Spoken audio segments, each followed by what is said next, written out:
ایک چرسی قبرستان میں بیٹھا چرس پی رہا تھا۔ پولیس آ گئی تو چرسی نے چرس چھپا دی۔ پولیس: کیا کر رہے ہو؟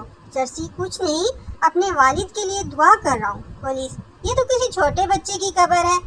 چرسی بولا: جی، میرے والد صاحب بچپن ہی میں فوت ہو گئے تھے۔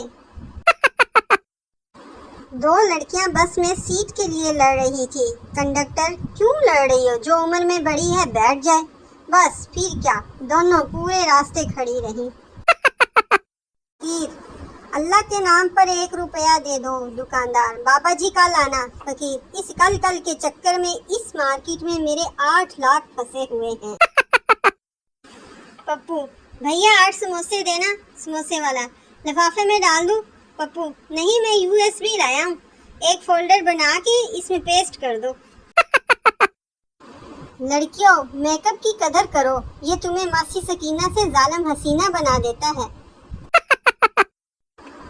ٹیچر: اگر کل سبق یاد نہ ہوا تو میں مرغا بنا دوں گی۔ پپو: ٹھیک ہے، کوکا کولا میں لے آؤں گا۔ پتہ نہیں ڈراموں میں ڈاکٹر کیسے بغیر کسی نخرے کے گھر آ جاتے ہیں، ہمارے ہاں تو بندہ معذور بھی ہو تو بھی گھسٹ کر خود ڈاکٹر کے پاس جانا پڑتا ہے۔ ایک آدمی کی صبح بیوی سے لڑائی ہو گئی۔ دوپہر کو شوہر نے فون کر کے بیوی سے پوچھا آج کیا پکایا ہے؟ بیوی غصے سے: زہر۔ شوہر پیار سے: ڈارلنگ تم کھا کر سو جانا، میں دیر سے آؤں گا۔